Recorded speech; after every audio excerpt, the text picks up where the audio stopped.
I pledge allegiance to the flag of the United States of America and to the republic for which it stands, one nation, under God, indivisible, with liberty and justice for all. Welcome, everybody, to our second in a series to celebrate America 250, Democracy. The League is partnering with the Brevard County Libraries to share this series on key components within the Declaration of Independence. I'd like to introduce O'Galley Library Director Brenda Riley, and thank you for your cooperation. Brenda has a sheet to show you. Go ahead. This is a voter registration sheet, so anybody can pick one up at any Brevard County library at any time. Voter registration sheet that anybody can pick up at any library, all 17 branches. And when somebody signs up for a new library card, we automatically offer this every single time. Thank you all for coming. Yay, the library. They're here for us. There are flyers for the last two events, as well as lots of information on our upcoming candidate forums at our information tables. We also want to emphasize our vote411.org bookmark. And one of you ladies, could you hold it up? It's real convenient to take home with you. And if you want to know what's on your particular specific ballot, that's the place to go. That site gives you all the information you need about candidates, amendments, and referendums on your specific ballot. You were also given a survey on entry, and please feel free to fill it out as our presentation continues. This event is being recorded and will be posted on the League's YouTube channel.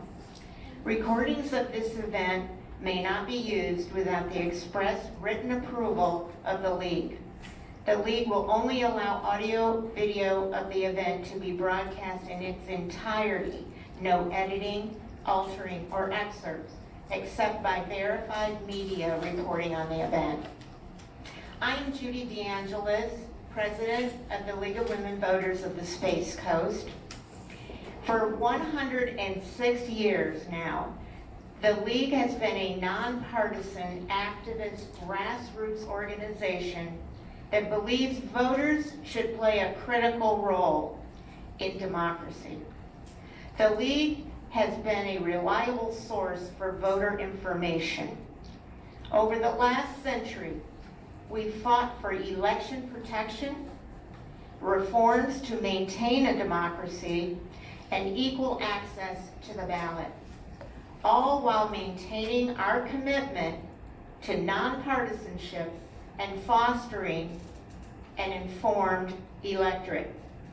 The League does not support any candidate. However, we are focused on helping the public better understand our democracy today and how our founding fathers envisioned democracy.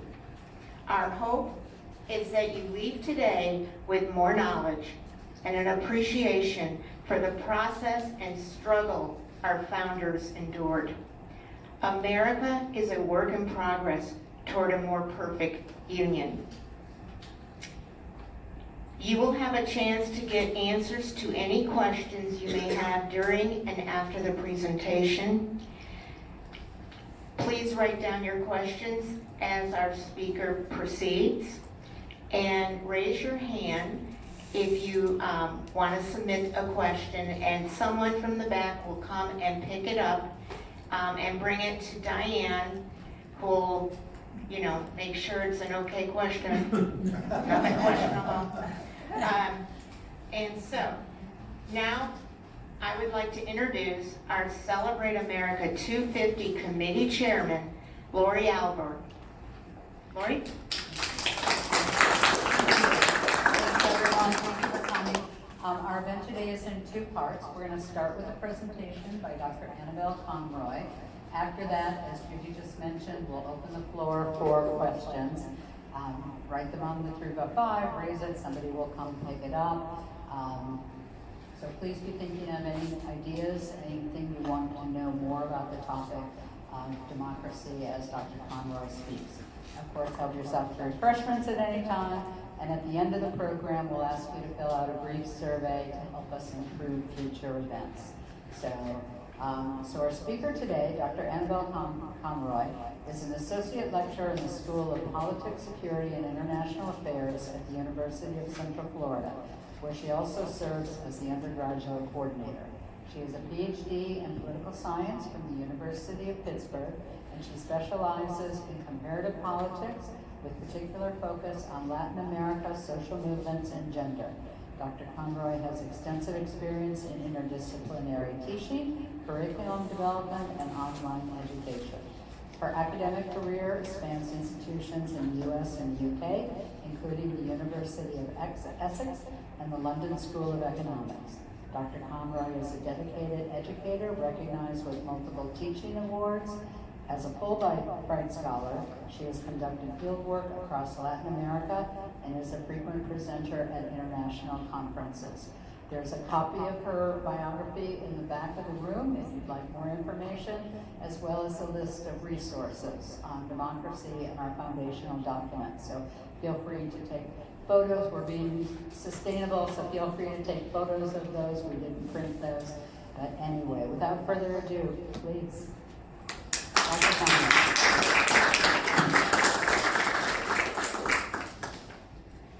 Well, thank you for coming. I'm very honored and privileged to be here sharing my presentation with you. Thank you to the League of Women Voters and the Brevard County Library.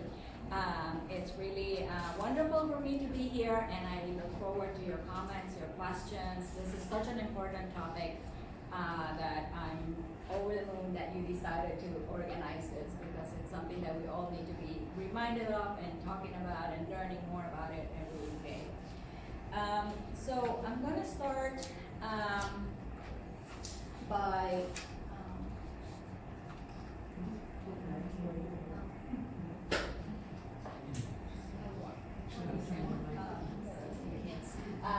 putting up the Declaration of Independence, and we're going to be talking about that in a little bit. But I wanted to start by using 3 guiding questions for this presentation. And so the first one would be, what does democracy actually mean? We all hear the term, people use it in different ways, people have different definitions of it, they use it in different ways, but what does it actually mean? What are we talking about when we talk about democracy? Secondly, why did the founders create a republic instead of a direct democracy? And what do we mean when we say republic? That again, that is another term that means different things for different people. And lately we've also been hearing republic used in ways to challenge the system and so on. So what does it mean? And finally, what challenges does democracy face in the 21st century, and particularly in the age of artificial intelligence, right? And so we have numerous challenges, but also opportunities. So we can talk a little bit more about what are the challenges and what are some of the opportunities that AI presents us with. Now we all know, as was mentioned before, that American democracy is not perfect. It never has been, yet it remains the longest lasting democracy in the world. And that is something that is amazing, right? And we sometimes forget, we're focused on criticizing and saying things like that. But this country has the longest lasting democracy in the world, the longest period of peaceful transitions of power throughout history anywhere.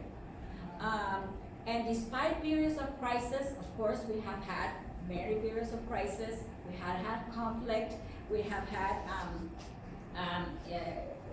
periods where we thought we wouldn't make it, a lot of disagreements, and yet the system has endured, right? We are still here. The system is still here. If you go back even the Civil War, right? Horrendous. So many people's lives were lost. catastrophic losses all around, and yet we somehow survive that, right? So when we think about this system, let's think about why is that? What are the things that enabled us to succeed where so many other countries around the world have not? Like we have, so even in Europe, that has, many stable democracies, we see that there have been many cases where democracy was interrupted.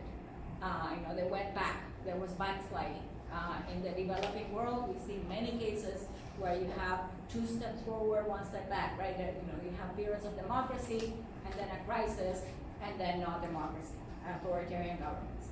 Yet here, with all the issues that we have, we still have peaceful transitions of power going on for decades, and we're still going, right?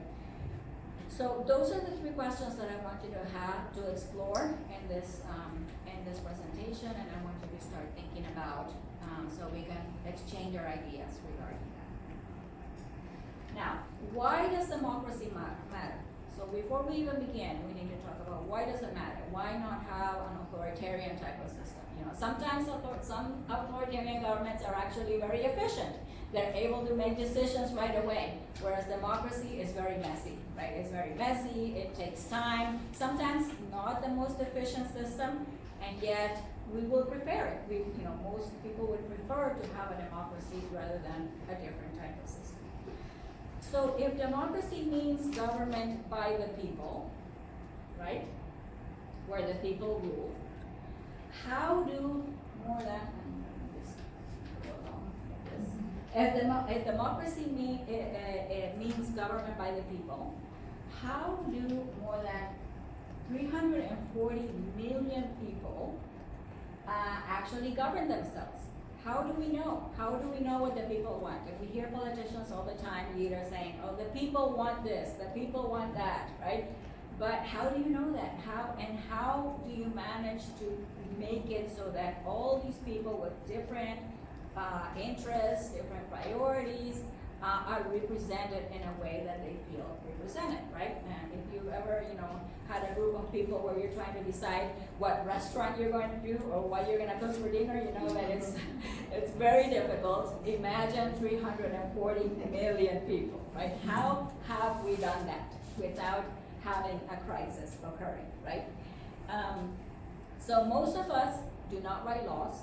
Most of us never serve in Congress, right? I hope some of you will find it in yourselves to run.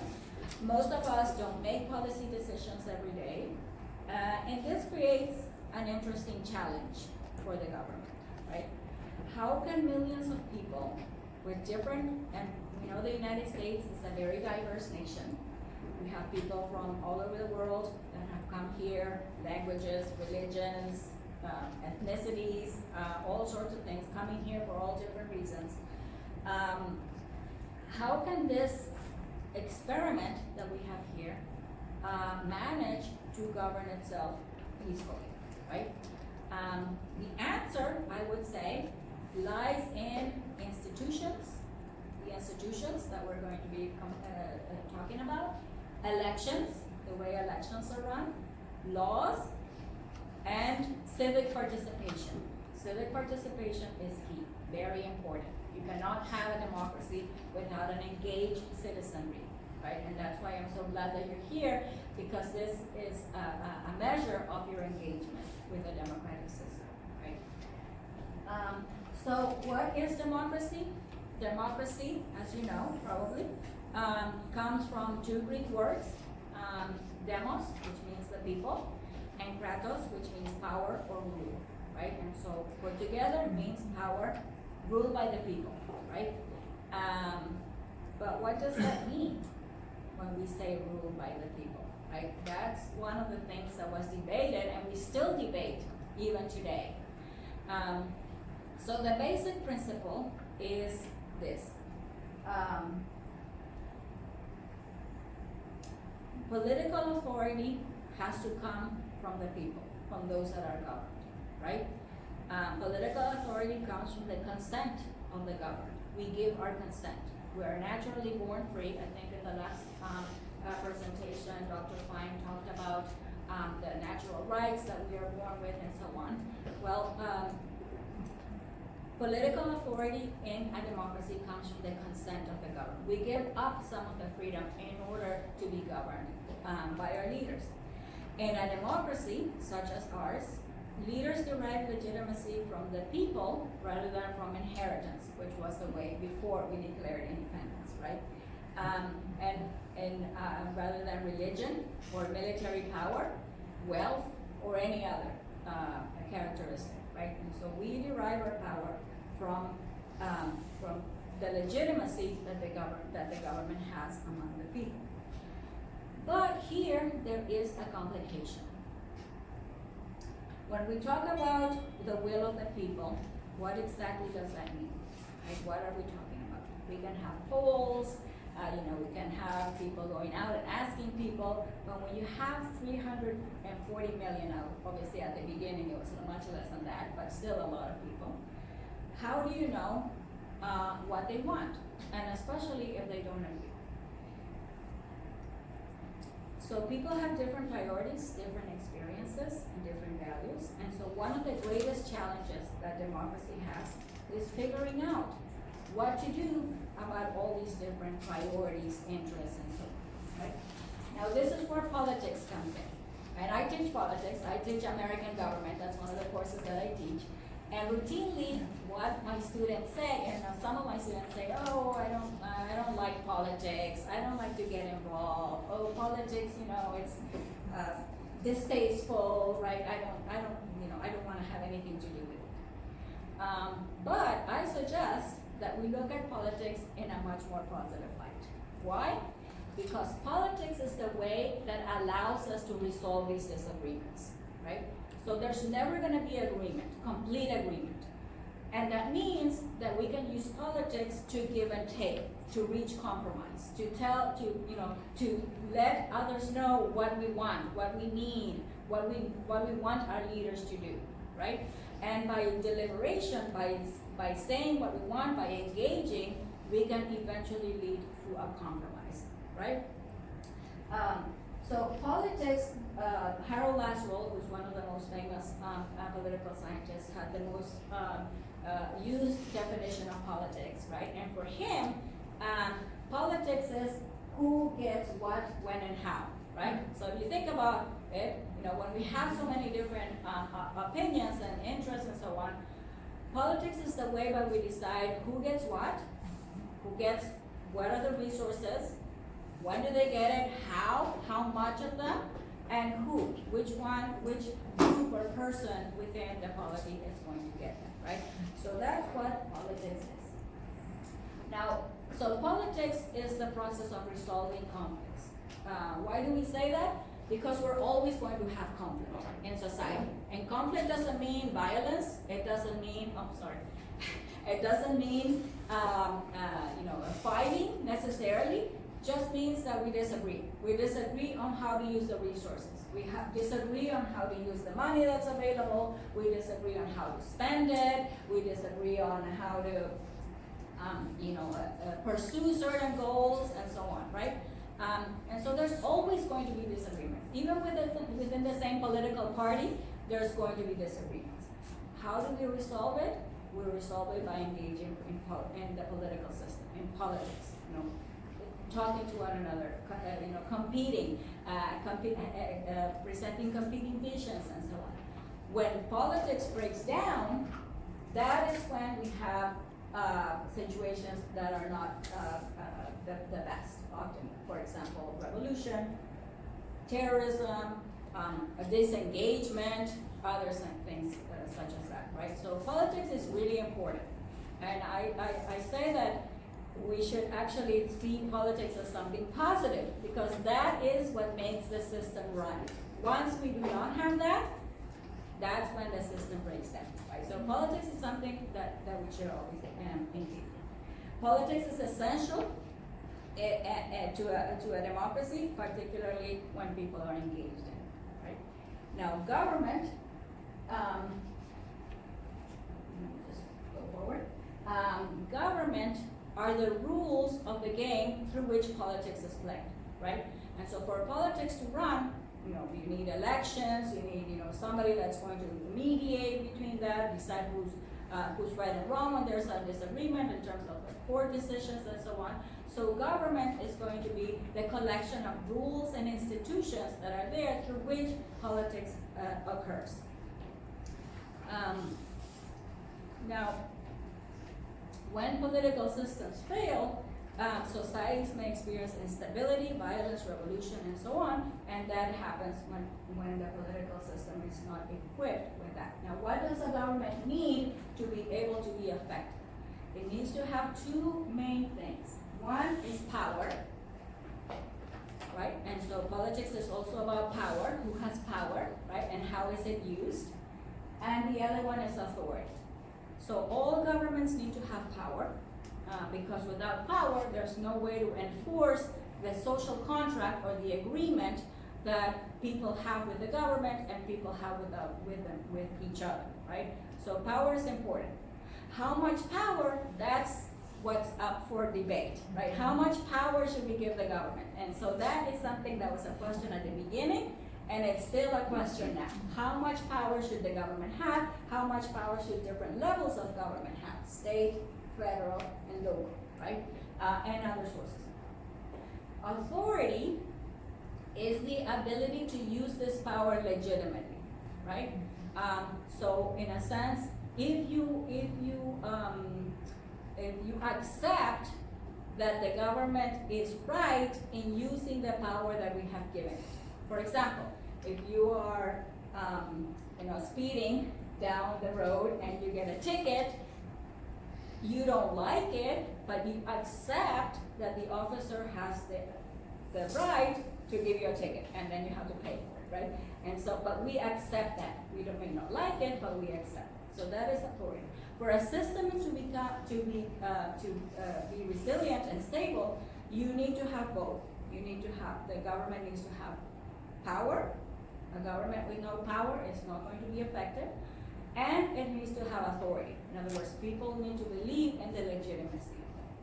When many people, and there's always going to be some that do not believe in that, but when you have a great number of people or section of the population that does not believe in the authority, that does not believe that the government has the authority to use it, that is when you may have a breakdown in democracy. Now,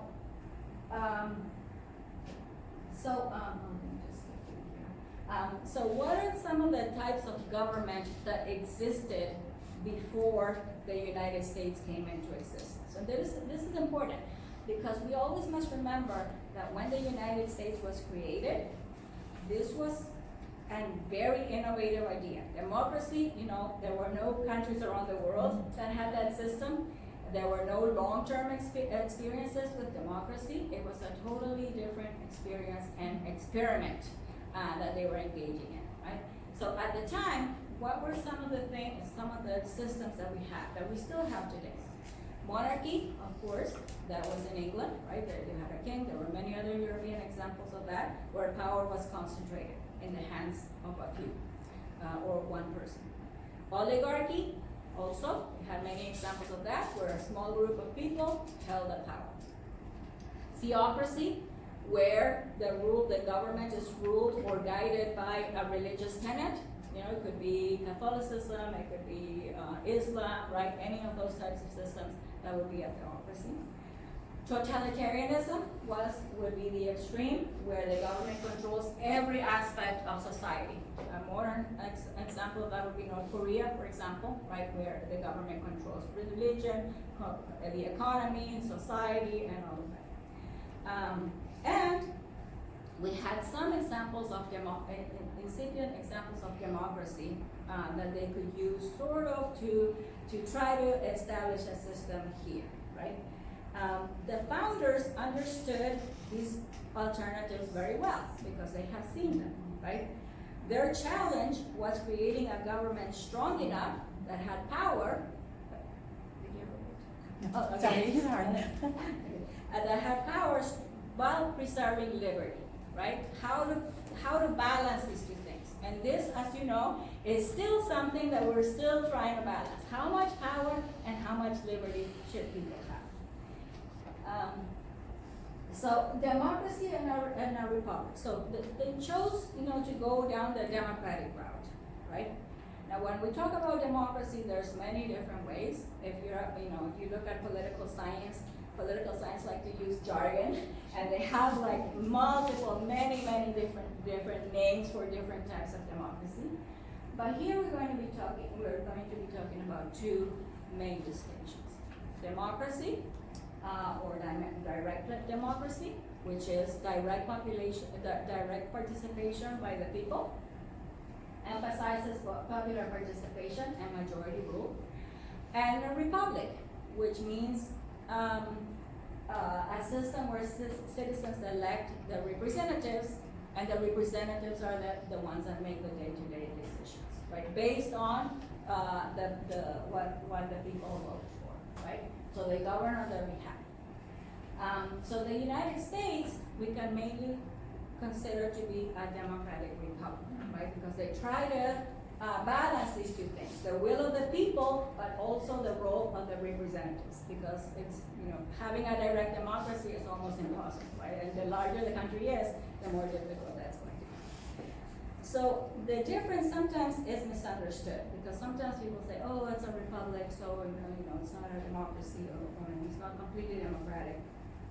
But it's important also to remember that a republic also places limits on government through constitutions, the laws, and institutions, right? And so we have the democratic part, people participate. We also have the representatives that are elected, but those representatives are themselves bound by laws, by institutions, and things like that. So the balance that we have here, the balance that was achieved by the Democratic Republic, is one that defines American government today, right? But again, as we were saying before, that is not a question that has been settled. How much power is still something that is being debated, right? How much power and how much freedom should people have, right? So the founders, and here's an example of this. In this map you will see all the countries that consider themselves republics. They have elections, right? They have representatives. So what can we see on this map? Mostly democracy. Mostly blue, right? Mostly representative democracy, some that are oligarchies over there, but mostly blue, right? Now, if we look at the countries that are considered to be free or partly free, and this comes from an organization called Freedom House, what do we see? Green is free, yellow is partly free, and purple is not free, right? So it's very different, right? So if we look here, elections, right? Representative government. And here, a different story, very different, right? So what is the difference here? Why do you think some countries are green, some are yellow, and some are purple? What is missing there? What are some of the things that we need to be green? And by the way, they do this every year, and the colors change. So they're not always the same color, For example, Venezuela, we see it right there. There we go. Used to be green, then it was yellow, now it's purple, right? Brazil was yellow at one point it was purple, right? It changes colors, right? So countries change. We don't have data that goes back to the founding of the United States, but probably if we think about it, would the US have been green at that time? Probably not, right? Probably not. And why not? What are some of the conditions that you think are important for a country to be considered free? Yeah. Free and open elections. Elections, free and fair elections, right? And because the other ones have elections or some form of election, but they're not necessarily free. They can be, maybe some people are not able to participate in them. The government controls who can participate. Maybe there's only two parties or one party, right? And so free and fair elections, very important. Anything else? Yeah. Yeah, representative government, a government that is responsive to the people, right? Anything else? We can think about, if we look at our neighbor down here, Mexico, it's yellow, they have elections, they have political parties, right? But restricted freedom of the press in the sense that not the government, but many journalists are threatened. It could be by the drug cartels, could be by other non-state actors, right? And so there's not a lot of freedom of the press in that case because of these threats. And when you have journalists that are murdered or threatened, then there's not going to be a high level of freedom of the press, right? In other cases, it might be gender situations. Yeah. Freedom of speech. Freedom of speech, very important as well, right? If you are not allowed to speak or write, and also receive the information, right? And so, for example, there are some countries that restrict which internet channels or sites you can access, right? Or which TV channels and things like that. So in that case, you would not have that would not be considered a free country, or it would be a party free, right? So as you can see, there are several things that need to be present for a country to be considered free, even if there is election. The elections also have to be free and fair, right? Currently, we do have this type of system, but how did it come about? And how do we continue to have it? Not many countries do, right? Now, I'd like us to take a moment to read the Declaration of Independence. Sometimes we talk about it and so on, but we don't spend the time to read it. And I think it's really important because of what it says, and because it kind of set a tone for how the government emerged later on, right? And when I read it, I always get goosebumps because it's just so amazing that at the time, without hardly having any experience with this, they came up with something that we still revere today, and that it helps us to understand our government, right? And if you read along with me, you'll see that given the period in which they were writing and engaging and embarking on this experiment, the ideas that were put in place, how revolutionary they were, how innovative, how completely, I say again, revolutionary, because it had never been tried before, right? So what did they say? The unanimous declaration of the 13 United States of America, when in the course of human events it becomes necessary for one people to dissolve the political bands which have connected them with one another, and to assume among the powers of earth the separate and equal station to which the laws of nature and of nature's God entitle them, a decent respect to the opinions of mankind requires that they should declare the causes which impel them to separation, right? So what were they saying there? We're not just doing this because we're not happy. We're doing this because there are serious causes that have threatened us, and we're deciding to rebel, right? And this one, of course, we know all of this, and this one is the one that gives me goosebumps, and probably you as well. And there are in this little short paragraph, see how many new things they packed in there, how much meat they put in there. We hold these truths to be self-evident, that all men are created equal, right? That's one. That they are endowed by their Creator with certain unalienable rights. That among these are life, liberty, and the pursuit of happiness. That to secure, and this is another one also, that to secure these rights, governments are instituted among men, deriving their just powers from the consent of the governed. And that whenever any form of government becomes destructive of these ends, it is the right of the people to alter or to abolish it, and to institute new government, laying its foundation on such principles and organizing its powers in such form as to them shall seem most likely to affect their safety and happiness, right? So what are the new things that were introduced here? Of course, we always focus on all men are created equal, right? And that was certainly revolutionary, right? That was new. Life, liberty, and the pursuit of happiness, that was also important. Pursuit of happiness, why? Why did they use that? Locke, for example, has said life, liberty, and property, which, as we will see later, it was very important to them. But they put their pursuit of happiness. Why? Because the pursuit of happiness is the ultimate expression of freedom, right?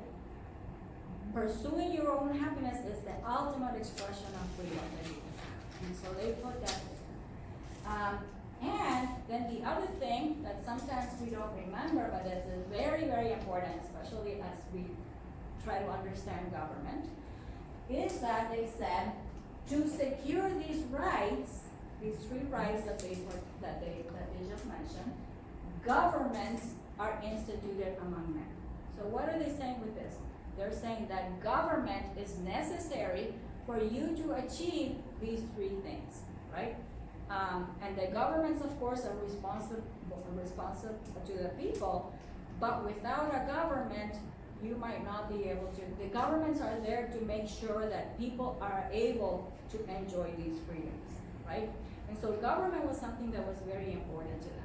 Sometimes we say, we hear people saying, oh, we want less government, and most people will say, well, yeah, but we need to have at least some form of government, right? Because government is the one that is going to make sure that we achieve these three freedoms, right?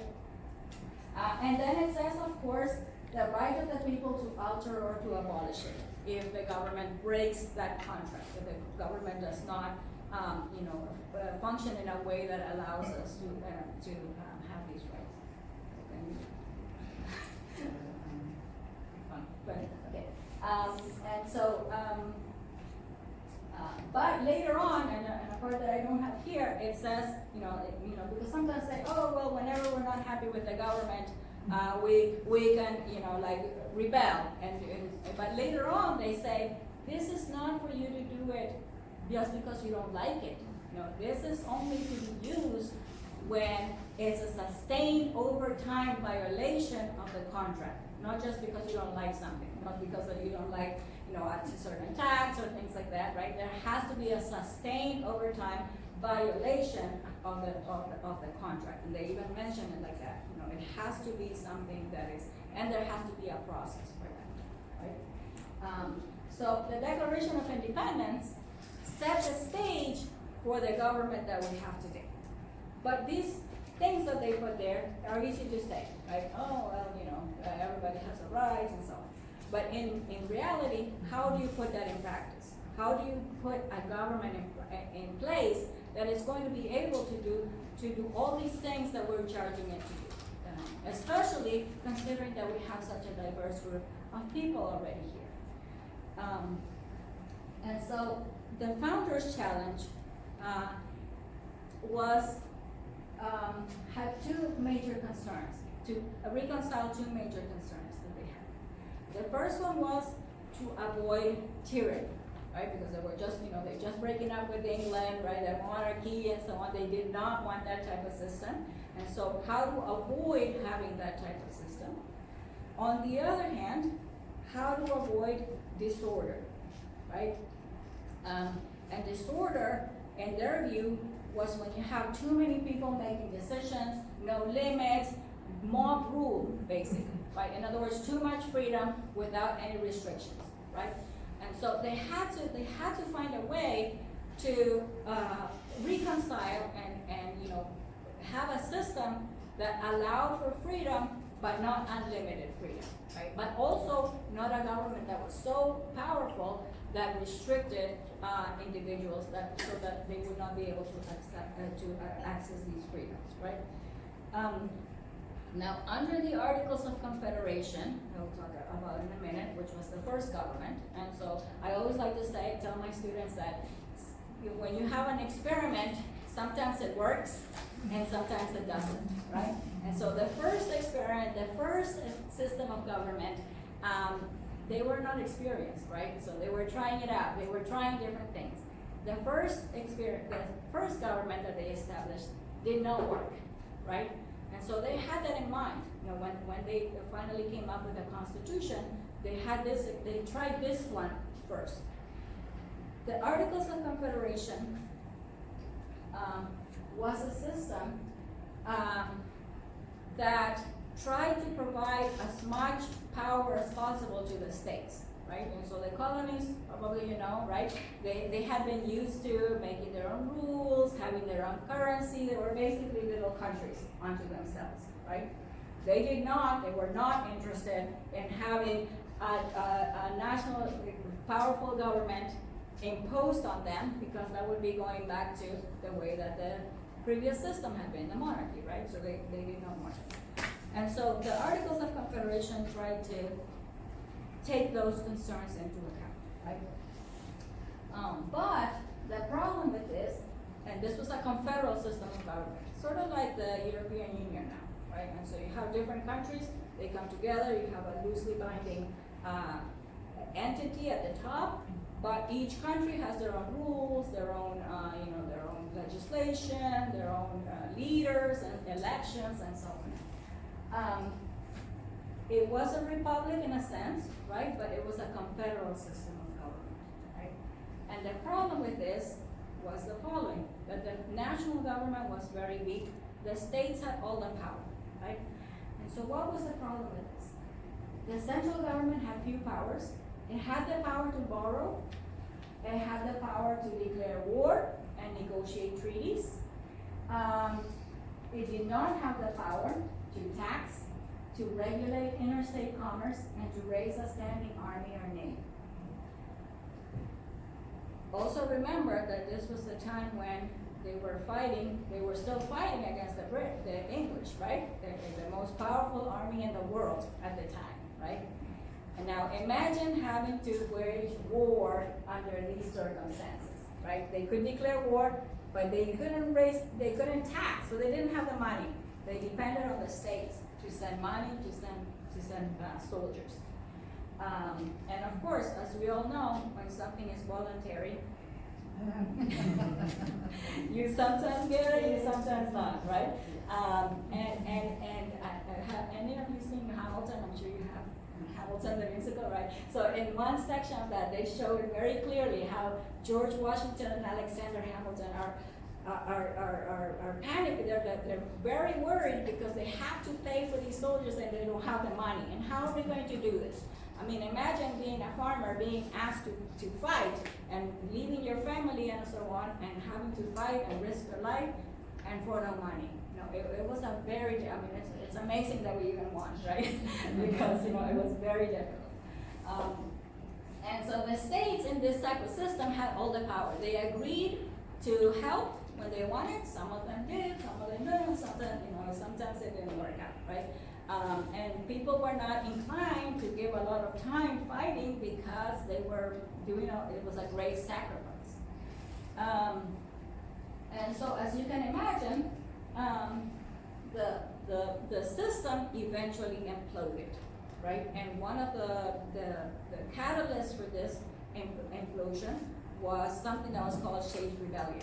And so Shays' Rebellion was a situation where some farmers in Massachusetts had not been paid.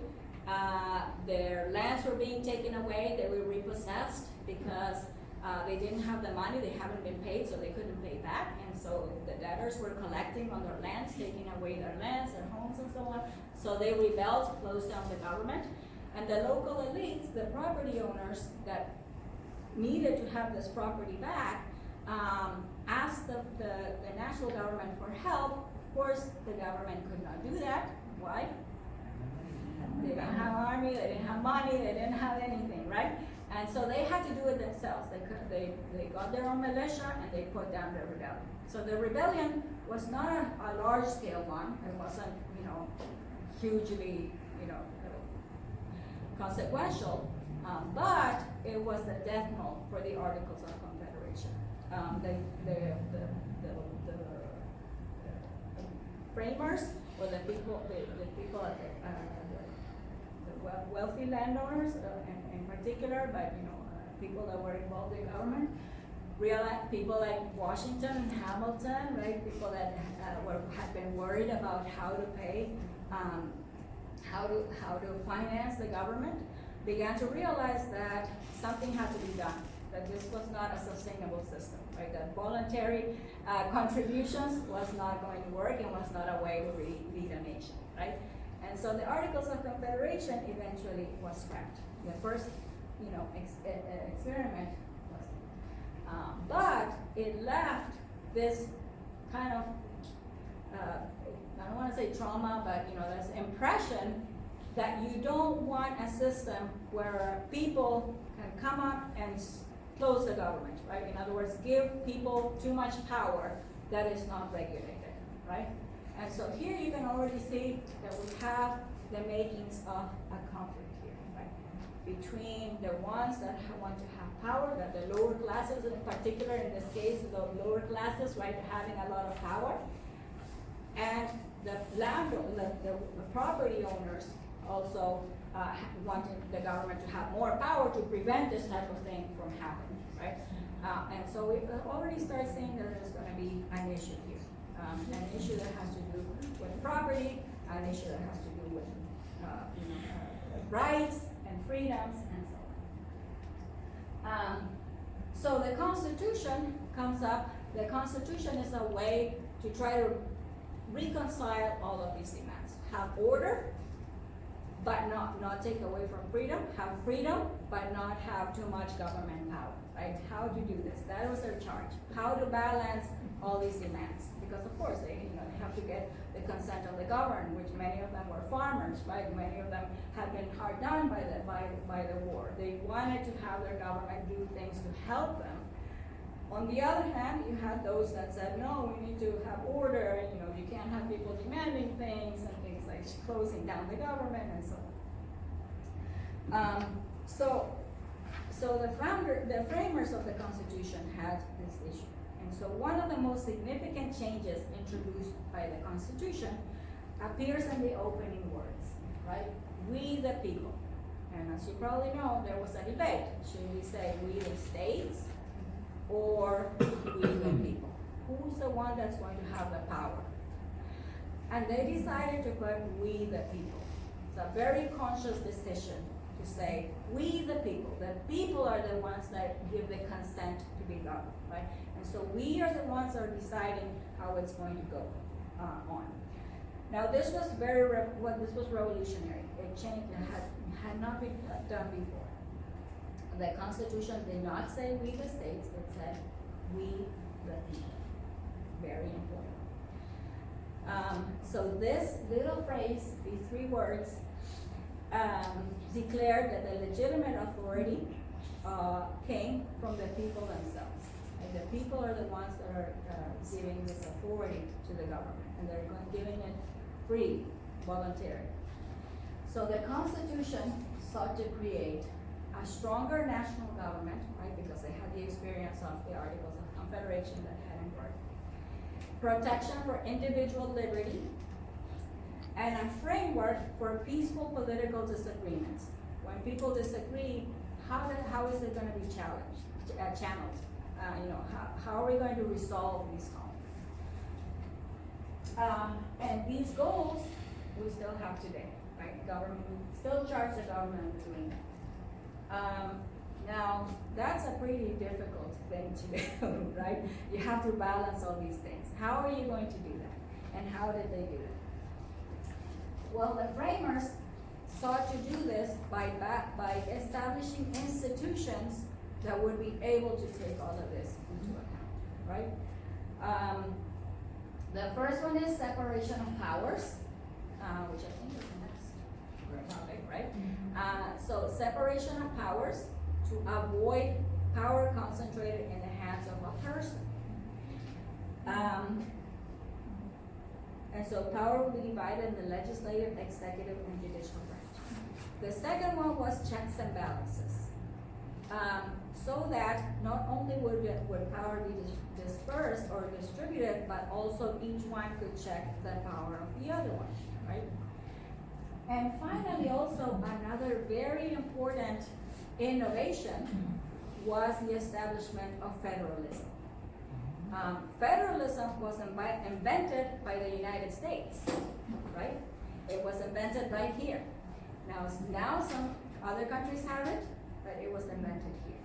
And why was it invented? It was invented precisely to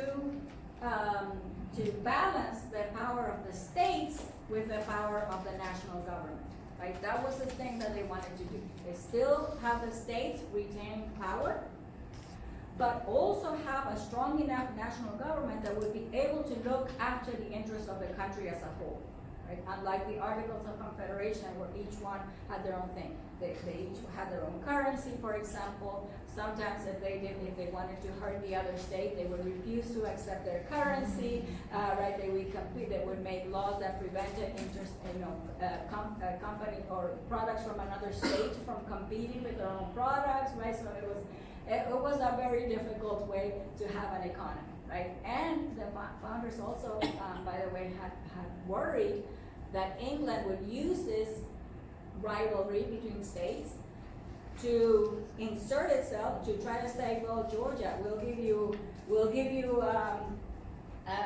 favorable terms of trade if you break away, right, and things like that. So they were worried something like that would happen because there was nothing that could prevent this. The national government did not have the power to do this, right? And so federalism was a way to balance it. The need of the states to have their own government, or be able to make their own 10 minutes? Oh, okay. Their own powers and their own freedom, and the ability of the national government to be able to implement policies that were for the good of the whole nation, right? So one other thing that they also had to do was to balance majority rule and minority rights, right? Now, when we think about democracy, we think about people, the majority, making the people vote, and then you do whatever the majority wants, right? But looking at Shays Rebellion as an example, what they were seeing was that if the majority always wins, there's always the risk that the minority will have their rights violated. A minority could be any, could be religious, could be economic, could be any type of minority. Whoever is in the fewer, the smaller group within the society. So one of the founders' greatest concerns was what James Madison called the problem of factions, right?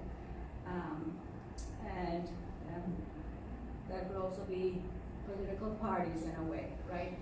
They were worried about those things. They worried that majorities might sometimes violate the rights of minorities. And we know that democracy requires majority rule, right? The people should be ruled, right? But constitutional government, as seen by Madison and others, required the protection of individual rights, right? And so how to do this? The American government attempts to balance both principles, be responsive to the majority, but also protecting minority rights. Now, this tension is still present today. We still have debates over the rights of the majority and the rights of the minority. How far should we go to protect minorities? How far can the majority go in asserting its views or opinions or interests, right? But the idea was that by providing these institutions that allowed for mediation, you would be able to achieve this, right? Have the courts, for example, have been very instrumental in protecting that. Having a place where people can go to petition the government, which is one of the rights in the First Amendment, right? And you have several levels at which you can do that, which was actually one of the reasons for federalism as well. Because in a unitary system, all decisions are made at the national level. but we have a federal system. So if the national government has a policy that you don't like, you can go at your local level or the state level, right? And so there are multiple levels at which you can go and have your needs. That's why different states have different rules, different laws, right? Different, political cultures and things like that. Now, one of the things, as I mentioned, that they were worried about was mob rule, or rule by the majority, right? Without any barriers or anything like that. So one of the things that they put in place to prevent that from the people, because there were a lot of people that didn't know how to read and write, and they were considered uneducated and therefore not citizens in a way, or productive citizens, was the electoral college, right? Now the electoral college was put in place to put a break on any passions that people might have, right? Passions that were, believing anything that, a politician might say and so on without thinking it through or something like that. So the idea was that you're going to have elections, but you're also going to have this body that will put a break on things that are going the wrong way, right? And that's where the electoral college comes in. So perhaps no other institution better illustrates this balance that the framers were trying to put in place than the electoral college. And so this was a compromise that they created. Have elections, but also a way to stop things from going too far if they're going a way that they didn't consider to be the best one. So through the electoral college, they try to balance popular participation, having elections, people can vote, and so on. State interests, because the states are the ones that decide, who goes there, who votes, and so on. Okay. And national interest as well, right? And so how to balance all of these things? Today, as we know, and we can talk a little bit about this later in the question and answer session, supporters argue that the Electoral College protects federalism and ensures that states have a voice, especially smaller states. And critics argue that it can produce outcomes that differ from the national popular vote. And we have seen, cases where we have more people voting for a candidate, but that candidate does not get elected. So regardless of one's position on the Electoral College, we know that the Electoral College reflects a broader constitutional question. How should democratic participation be balanced with institutional safeguards, right? In other words, if the people vote a certain way, how should we protect it from making it the wrong decision? And whatever that wrong decision is, right? Because who decides what's right and wrong, right? And that's the issue. Okay, so we know that over time, 5 minutes? Okay. Over time, when the country began its experiment, very few people participated, right, in it. And the history of the United States has been different groups, the expansion of who can participate, who gets what, right, who gets to participate in this system. So although the Constitution established a republic, participation was initially very limited. Many Americans could not vote. Women could not vote. Women could not even, own their own property or pass it on to their children and so on. But over time, democracy has expanded. For example, elimination of property requirements, right, for white men first, 15th Amendment, the 19th Amendment, voting rights of 1965, the 26th Amendment, and so on. So the story of American democracy is, in many ways, the story of expanding political inclusion, the struggle to do that. And the institutions that were put in place made it possible to accommodate this. Not always. Sometimes the courts have ruled in ways that actually exclude it, but on the whole, institutions have been resilient enough to accommodate this expansion of political participation. And today, more Americans than ever have gained the ability to participate in the political process. Now, voting, as we mentioned at the beginning, right, is very important. You need to have voting and elections that are free and fair. Democracy depends on that. And voting serves several purposes. Selecting leaders, right? That's the most obvious one. But also holding officials accountable. So if they are doing something that we consider it's not correct or effective, we can always vote them out.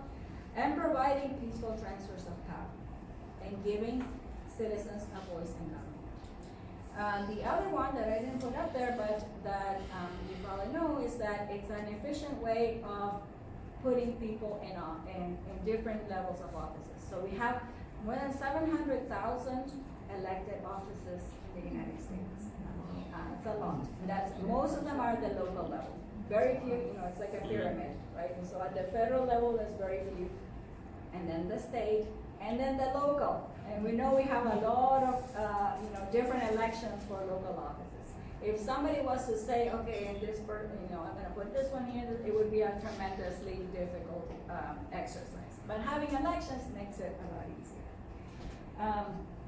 Yet, even though we have this ability, and we have had it for so many years, voting rates in the United States remain lower than in many other democratic countries. Participation varies because of things like political interest, access to voting, political knowledge, and a sense of political efficacy, which is very important now. What do we mean by political efficacy? That means the sense that if you vote or you participate or you write a letter, it's going to make a difference, right? Somebody that has no political efficacy is somebody that might say, why should I vote? It's not going to change anything, right? That is a sense of low efficacy. When those levels are very high, we can see that that's a threat to the political system because not many people are going to vote. Political knowledge is another one. We have the fact that the number of people that can, for example, name their own representatives in Congress is very low. The number of people that know which level of government is in charge of several things, right? We were talking about this before, that a lot of times people focus on the presidential elections. That's why turnout is so high in presidential election years. When in fact, most of the decisions that affect you on a day-to-day life are where? Local, right? Local, the state and local are the ones that decide education, professional licenses, zoning, welfare, right? All the things, driver's license, right? All of these things that you need on a day-to-day, you're more affected by local and state than by federal.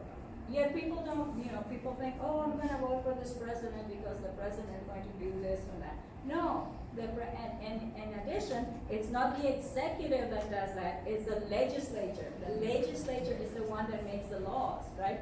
And yet, people focus on the executive, and that is not where the power is, right?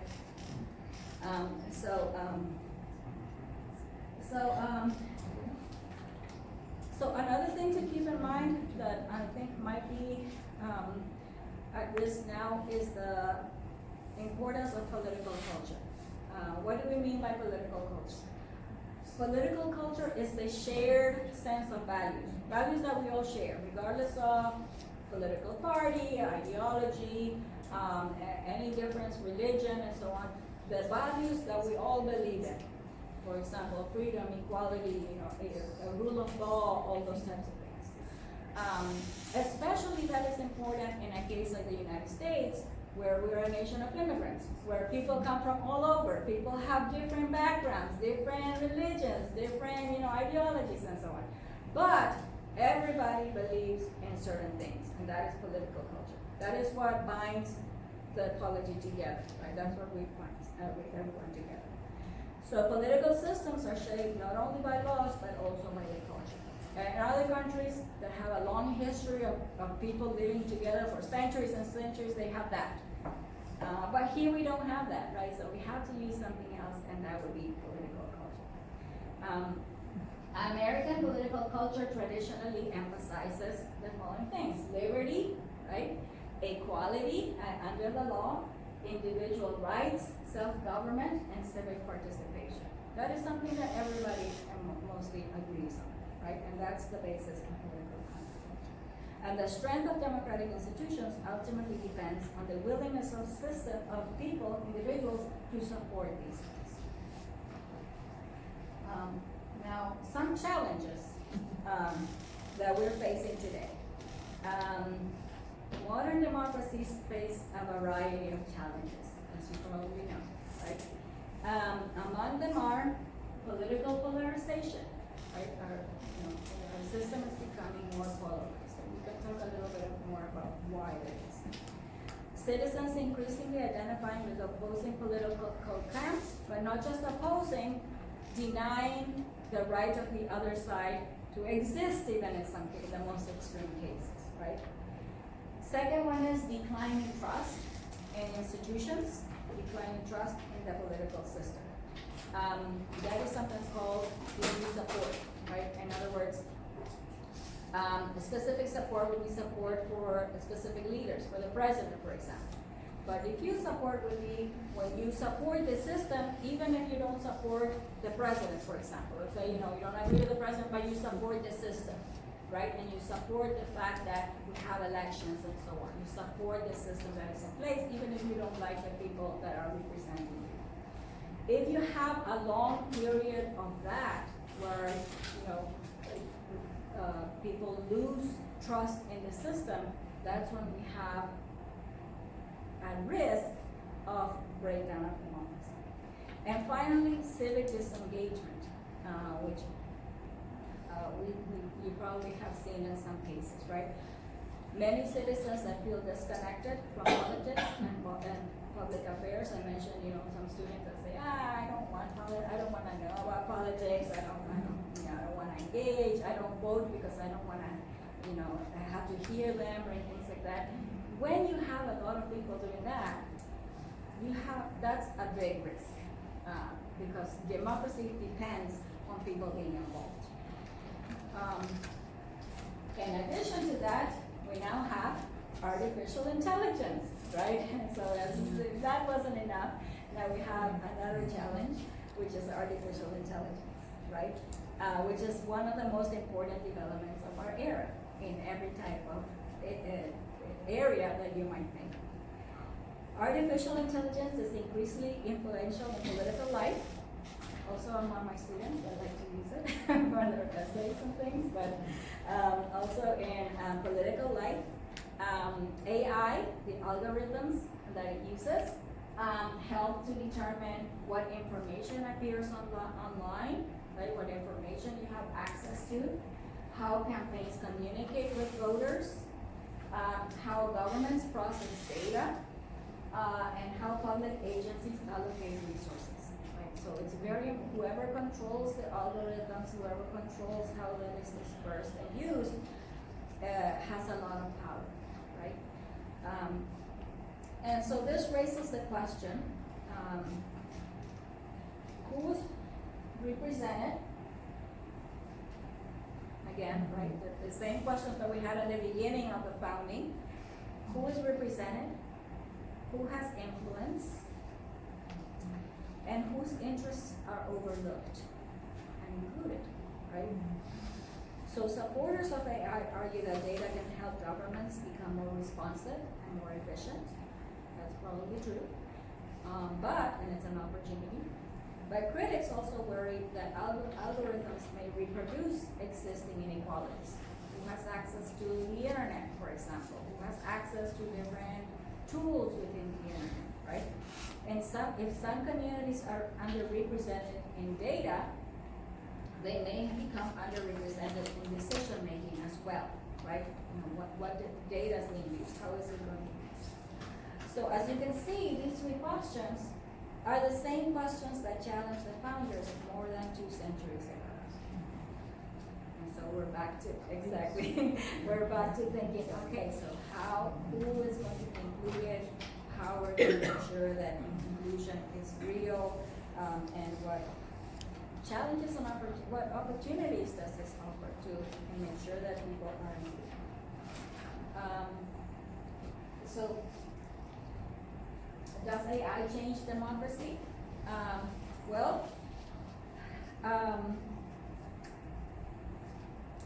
as we see, as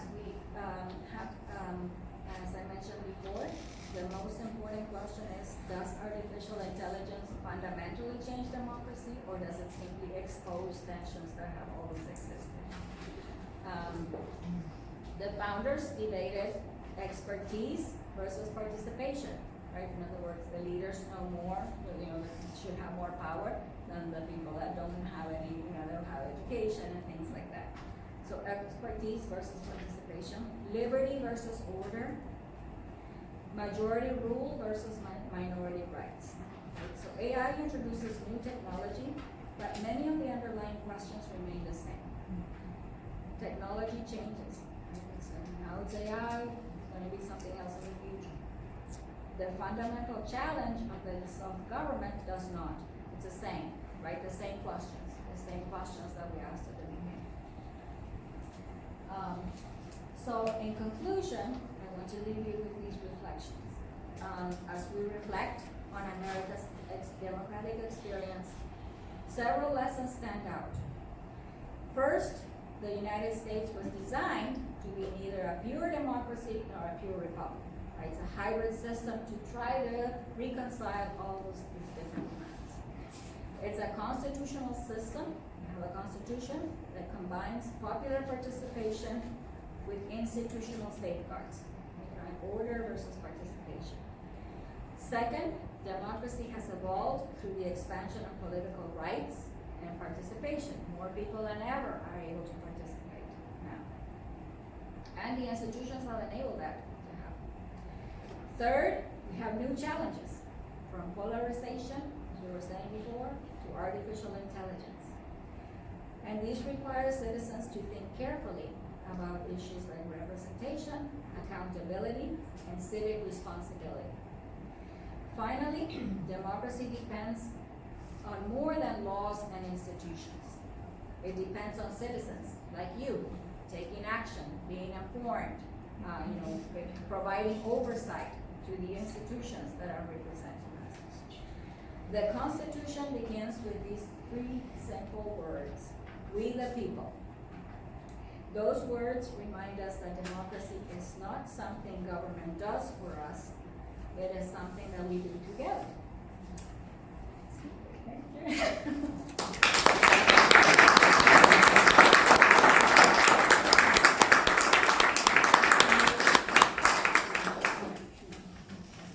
Very much, and we've got a big number of audience questions. So, when the framers set up voters' representations, why did they not also set up rigid rules for those representatives to obey their voters?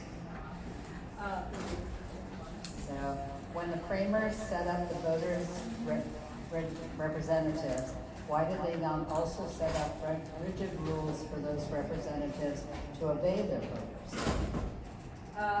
Well, in a way there were, because elections are supposed to be the way by which these representatives are accountable to the people, right? And so regular elections were the way in which officials are held accountable, right? And that was a safeguard that they had, right? When you have elections, they can be replaced. And that was a way for voters to hold officials accountable. We also have other things, like for example, president and other officials can be impeached, right? There are recall elections and things like that. So those were included in there, and those are available to the citizens. What would you say are the greatest threats to democracy in the United States and in the world? I think, is that hard for me? Oh, well, right now. Better? Okay, so some of the big threats, the large threats, I think probably the biggest one that I can see is citizen disengagement. There are many. But when you have citizens that are not engaged, a democracy cannot function without citizens being engaged. When we have many people that check out, that think politics is, something distasteful, or they don't want to get involved and things like that, you lose oversight, you lose, information that the government can use to decide which public policies are needed and so on. So I would say probably the biggest one is disengagement, citizen disengagement. And artificial intelligence, as we were saying before, is pernicious because people, and I am guilty of that sometimes too, watching puppy videos for hours on end, and then, whereas I could be doing something else, something more productive, but people get hooked on that, they fall down a rabbit hole following different things instead of paying attention to what's really happening in the world, right? So citizen disengagement would probably be, for me, the biggest one, because that is at the root of all the other issues that we have. How can the United States Own territories, sorry. Yes. How can the United States own territories like Puerto Rico and the Virgin Islands, where people are citizens but not allowed to vote for president, and still consider itself a democratic republic? Yeah, that's a very good question. Yeah, that's a good one. Looking at many, looking at the history of Puerto Rico in particular, that is the one that I follow more closely. It's, in my view, reprehensible that the people of Puerto Rico are not allowed to vote. They can vote when they're here, like if you're a Puerto Rican, you can vote when you come to Florida because you are a resident of the state, but you cannot vote if you are in Puerto Rico. Does that make sense? No, it doesn't, right? Why would you be able to vote when you're here, but not vote when you are over there, right? That would be something that the Congress would have to do, right? And so the Congress would have to address that issue. It hasn't done that. But yeah, so could we say that it's a democracy when certain groups are not allowed to participate? That is a question, right? And there's other groups that are not allowed. For example, the United States has the largest number of incarcerated people in the world. In many cases, incarcerated people are not allowed to vote, either when they're in or when they have served their time and come out, right? They cannot be incorporated into their political system because they're not able to vote, right? That's an issue, right? I mean, in my view, right? That is something that's an issue. Other people that also can vote because they don't have the right ID and so on, those are always also problematic.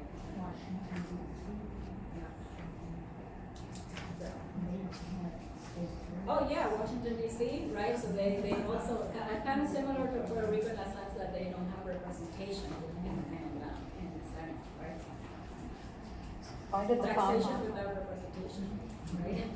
why did the founders set up the Electoral College only for the election of the president and not for senators, congressmen? I think because one of the issues with the Electoral College was the issue of executive power, right? How to put a brake on executive power, and do it in a way in which people were able to participate, but states also had the right to participate and put a brake on it, right? People that were considered to be more learned, have more experience and so on. And so that's why the issue there with the Electoral College was executive power, the power of the president. So that's what the Electoral College was put there to address. What is the Rationale for the unitary executive approach favored by our current Supreme Court of the United States? Unitary? Unitary executive.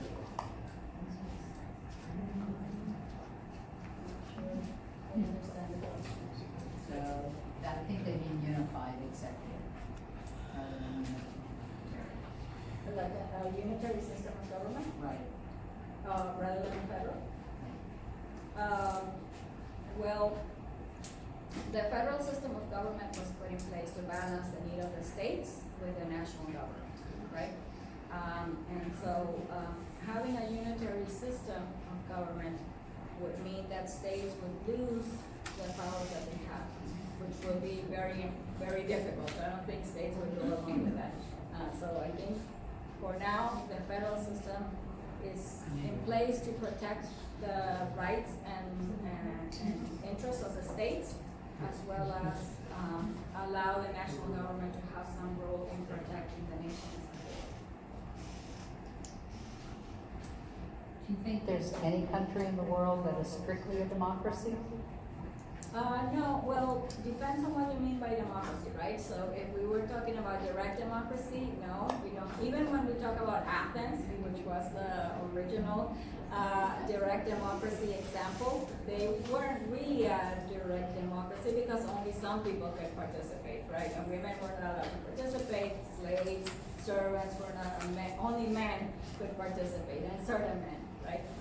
So we don't have, some examples of direct democracy would be when you have town halls, meetings to decide something, and so very small types of examples, but we don't have an example. Most countries are representative, and all countries, I think, have some, no country is perfect, as we were saying at the beginning. So every country has issues that they need to work on in terms of access to power, representation, access to resources, who gets what when, and things like that.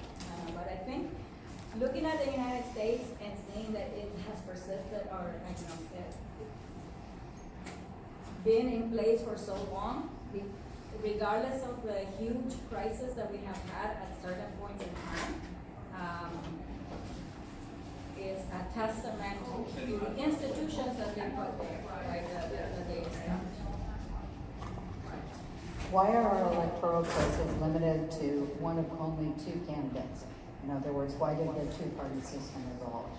Yeah, that's a very good question.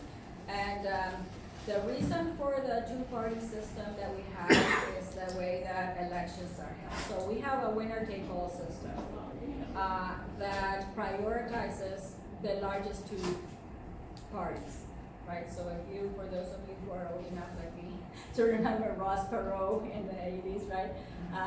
Who's was a third party candidate, and he got almost 20% of the vote, a popular vote. Not a single person in Congress, right?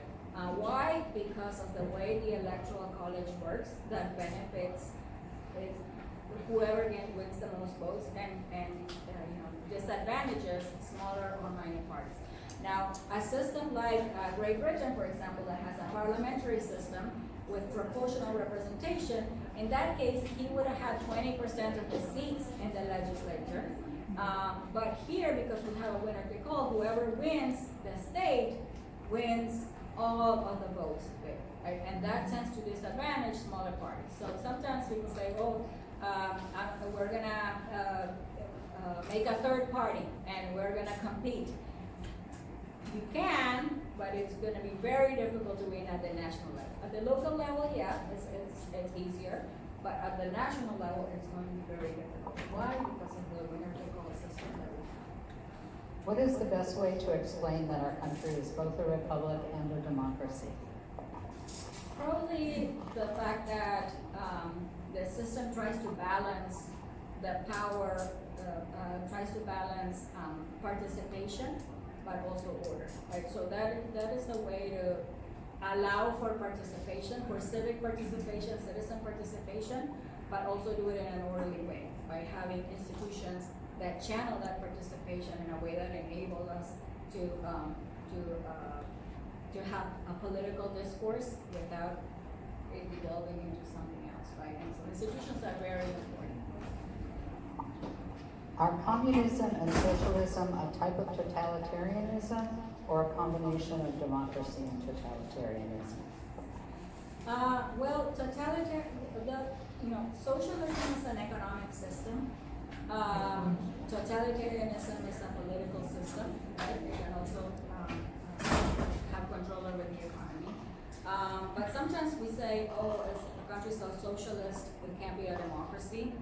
Or if a country is democratic, it has to be capitalist. Those are two different things, right? And so one is an economic system, and the other one is a political system. It is possible to have two. We don't have any examples of a socialist country that is democratic. In theory, it might be possible, but there are two different things, right? And you can have many countries that are capitalist and that are not democracies, right? So they don't go together. There are two different things that can be combined, and not always in the same way. Is a benevolent dictatorship appropriate for some countries? And can those countries ever move toward democracy? Well, that would be for the countries to decide, right?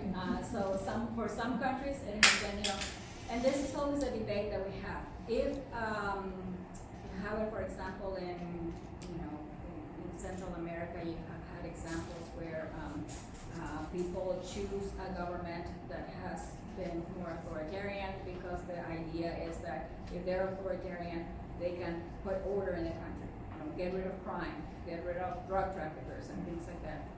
Well, the framers did not believe in that, right? They said, no, it's better to be free and to have a say in your destiny and how you choose to live your life, even when the government is maybe not as efficient and so on, but we all participate, right? And so the framers would totally disagree with that. They would say, no, that's not.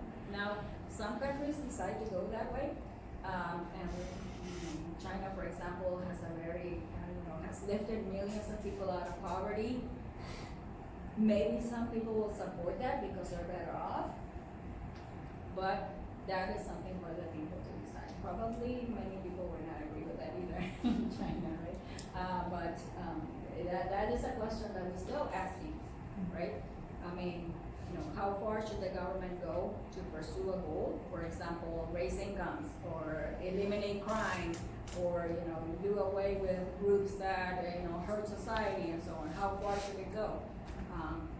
That is a question that we're still thinking about, right? That's why we have debates over this, criminal justice, reform, and things like that. This is our final question. It's follow-up to when you mentioned earlier that in the United States, people who are incarcerated cannot vote. Are there other countries where the incarcerated can vote? I believe there are some countries in Europe, I don't quote me on that, but even within the United States, there are some states where people can vote inside. Some states where people can vote once they leave, once they're outside. And others where they can never do it, right? So again, it's the states can decide how they're going to approach it, and that's why we have different rules in different states, right? I know we had an election a few years ago where that was put to the voters, right? And the voters voted in favor of that. Other states have not done that, so it's up to every state to decide. But we do have some examples in the United States even where people that are inside can vote. In most cases, once they leave, they can vote, right? Should they be able to do that? Again, that is a debate that is still going on. That's why we have different states having different approaches to that. And it has to do with, what freedoms should people have, and when should they have it? How do we approach the issue of participation? I think the framers, they were adamant, some of them were adamant that only people that could read and write and had property had a vested interest in the republic, and others that say no, everybody should be able to participate. Even now, sometimes we have this debate. Should, if you have an HOA in your system, in your neighborhood, should only the property owners have a vote, or should the renters also have a vote, right? So that would be a good example. It's not their property, but they're living there. Should they be allowed to vote or not, right? So that's an example of how, we have different perspectives on who should have the right to make decisions for other people.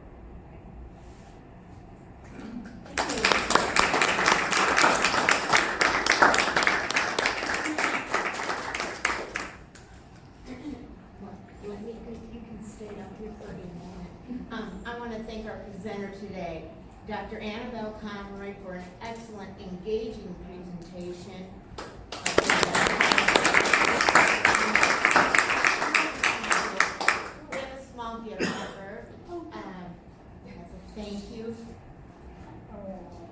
so much. It's heavy.